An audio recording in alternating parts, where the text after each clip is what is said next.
लिए जी। 120 वर्ग फुट कहाँ लेबर जाएगी, जी। किसके यहाँ से लेने तो हो जाता है बीज। जी। और पछुआ हवा चल रही हो तो देर में अंकुर, वो जड़ टूट गई जी। तो दूसरी जड़ नहीं उपजेगी, जुताई नहीं होनी चाहिए, गहरी जुताई नहीं या डीएपी नहीं देनी है। जी।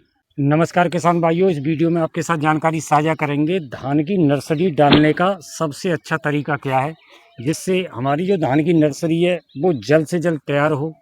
कब कब धान की नर्सरी में पानी लगाना चाहिए, धान की नर्सरी में यूरिया, डीएपी या पोटास का प्रयोग करें या न करें, तो सारी जानकारी के लिए हमारे साथ एक कृषि विशेषज्ञ हैं। पूरी जानकारी के लिए वीडियो में बने रहें, चैनल को सब्सक्राइब कर लें। भैया बहुत बहुत स्वागत है आपका। नमस्कार जी। सबसे पहले हमारे किसान भाइयों को अपना परिचय बताएं। किसान भाइयों, मेरा नाम जगमोहन सिंह है, गांव भोटी, पोस्ट सोनी, जिला मथुरा का रहने वाला हूँ जी।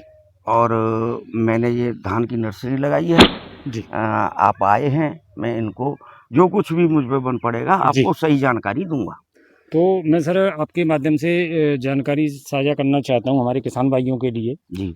धान की नर्सरी डालने के लिए मान लीजिए 1 बीघा की बात करें कच्चे की या एकड़ की बात करें, एकड़ की क्या बात करें? हाँ एकड़ की बात कर लेते हैं। तो हमारे किसान भाइयों के सामने एक समस्या आती है, जैसे हमने बीज दर ली एकड़ के लिए, जी। तो उसके लिए कितनी जगह रखें जो उचित हो, नर्सरी के जो पौधे हैं वो सुरक्षित बने रहें।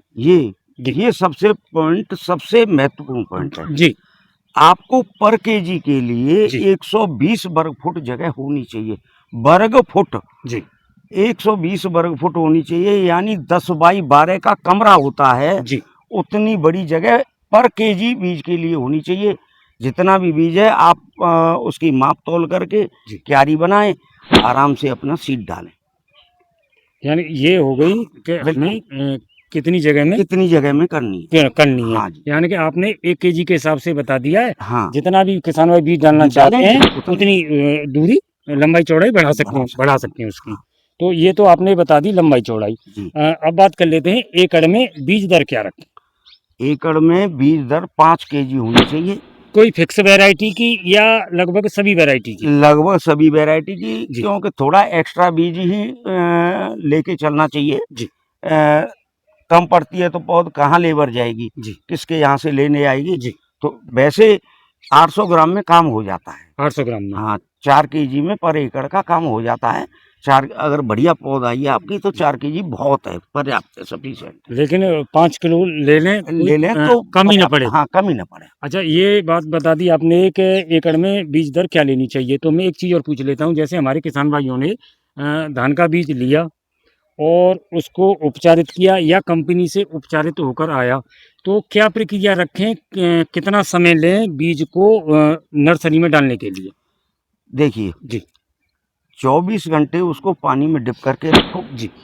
कंपनी से उपचारित है तो उपचारित करने की जरूरत नहीं। कार्बनिजम, मैंकोजेब, साफ वगैरह से किसी से भी उपचारित कर लें। जी।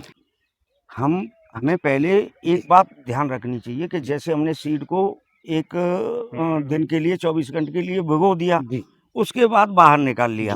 बाहर निकालने की कोई लिमिट नहीं है, कोई अवधि नहीं है।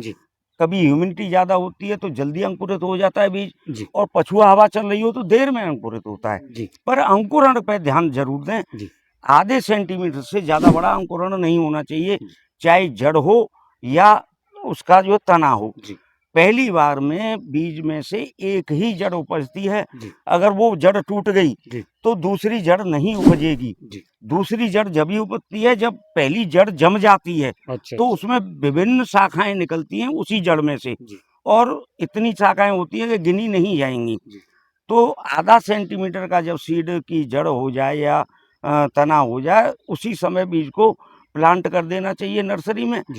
और नर्सरी में हल्का पानी देना चाहिए। रूटर चला रहे हैं तो हल्का रूटर चलना चाहिए। गहरी जुताई नहीं होनी चाहिए। गहरी जुताई लास्ट की नहीं होनी चाहिए। पहले चाहे आपने कितनी भी गहरी करवाई है, लास्ट की जुताई हल्की करवानी चाहिए। और उस पर छिटक विधि से अपना आराम से बीज को पीछे लौटते हुए उसको डालते हैं, आराम से बीज उपज के आएगा, कोई परेशानी नहीं है। दूसरा पानी तब दें जब उसमें धिर्रे फट गए हों। सबसे बढ़िया पौध कब होगी, धिर्रा फट जाए, कोई परेशानी नहीं है। पानी अगर एक्स्ट्रा लग भी जाएगा तो धिर्रा में होके अंदर चला जाएगा, पौधे को ढरकनी का पानी होता है, वो कोई पानी नहीं होता है। अच्छा अच्छा ढरकनी होती है कि उसको ढरका दो, जी ये नहीं है कि उसको फुल भर दो, उसको जी डुबो दो। जी क्योंकि धान में एक बात होती है, धान कभी खराब नहीं होता है। उसका एक भी पत्ता अगर ऊपर दिखाई देगा पानी में तो वो धान कभी गलेगा नहीं, गलेगा नहीं गलेगा नहीं। अगर उसके टोटल धान डूब जाएगा तो धान का पेड़ खत्म हो जाएगा। जी तो हम पौध के भी पेड़ को डूबने न दें ज़्यादा देर। जी अगर घंटा आध घंटे डूबता है कोई बात नहीं है, उसके बाद में निकल आता है, वो सांस लेने लग जाता है। अच्छा, ये तो आपने दोनों तीनों चीज़ें बहुत खास बताई है। मैं एक चीज़ और पूछ लेता हूँ, जैसे हमारी नर्सरी डल गई, जी जी। यूरिया के बारे में बताएं, डीएपी के बारे में बताएं। देखो, अगर आपकी पौध थोड़ी कमज़ोर है जी तो कोई यूरिया डीएपी नहीं देनी है। जी 52-34 जब पानी इरिगेट कर रहे हों जी तो थोड़ा-थोड़ा, जी जैसे करीब 50 किलो पौध में जी एक 100 ग्राम, जी 100 ग्राम, मात्र मात्र 100 ग्राम जी उसको पानी के साथ जी चला दो जी और नर्सरी आपकी भर-भरा के हो जाएगी। यूरिया केवल किस लिए दिया जाता है जी कि जैसे नर्सरी हम जी उखाड़ रहे हैं तो यूरिया दे देंगे तो ज़मीन थोड़ी गीली हो गीली जाएगी। हो जाएगी और आराम से वो उखड़ आएगा। तो वो 1 दिन या 2 दिन पहले लगाया जाता है, जब लगती है और वो जो है पौधा अच्छी तरह से उखड़ आती है। यानी शुरुआत में हाँ, ज़रूरत नहीं। शुरुआत में कोई यूरिया की ज़रूरत नहीं है।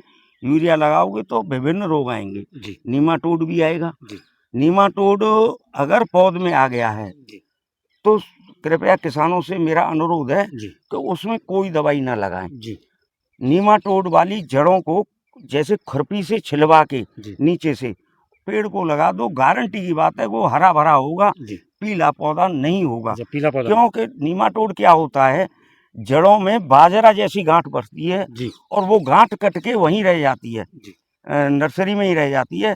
उसकी जो अगली जड़ें फूटेंगी, बहुत बढ़िया फूटेंगी, अपने आप ग्रोथ करेगा, बढ़िया जाएगा। बढ़िया जाएगा। हाँ, अब जब हमारी फसल होती है जी तो उसमें हम उसकी जड़ों को नहीं काट सकते, तब नीमाटोड के लिए विभिन्न दवाइयाँ दी जाती हैं, सभी दुकानदार देते हैं, वो देनी पड़ती है। चीज़ और पूछ रहा हूँ, आपने बहुत सारी चीज़ें बता दी जो हमारे किसान भाइयों के लिए निश्चित फ़ायदेमंद होगी। तो जैसे नर्सरी डली हुँ। तो हमारे किसान भाइयों को कितने दिन में नर्सरी की रोपाई करा देनी चाहिए?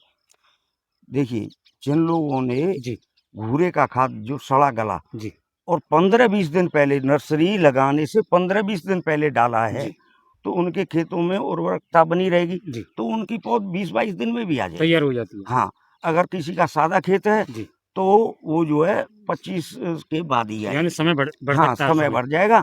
वैसे कभी भी खाद नर्सरी लगाने से 2-4 दिन पहले नहीं डालना चाहिए, जी कम से कम 15-20 दिन पहले डालना चाहिए, वो भी पका हुआ। कच्चा खाद कतई खेत में किसी फसल में नहीं डालना चाहिए। उससे नीमाटोड ज़रूर आएगा। अच्छा, उससे अगर बीमारी हाँ, बनेगी। बिल्कुल बीमारी आएँगी और गिड़ार भी बनेगी, तमाम बीमारियाँ आएँगी। बीमारी हाँ, तो इसके लिए यही है कि इसकी जो है पौध जो है 1 महीने तक लग भी जानी चाहिए, क्यों 1 महीने के बाद में ये ओल्ड पौध हो जाती है, उससे ग्रोथ कम होती है उसकी और और पैदावार पे भी पैदावार में फ़र्क आएगा। इफ़ेक्ट आता है। यानी कि 1 महीने के भीतर हाँ, ये 1 रो महीने तक पौध लग जानी चाहिए, ये पौध की रोपाई हो जानी हो जानी चाहिए। चाहिए। हाँ जी, हाँ जी। तो किसान भाइयों, हमारे साथ जो एक एक्सपर्ट हैं, कृषि विशेषज्ञ, इन्होंने बहुत अच्छी जानकारी साझा की है। उम्मीद है इस जानकारी से निश्चित आपको फ़ायदा होगा। जानकारी सही लगे तो वीडियो में जो आपने समय दिया है उसके लिए धन्यवाद। लाइक, शेयर और कमेंट ज़रूर करें।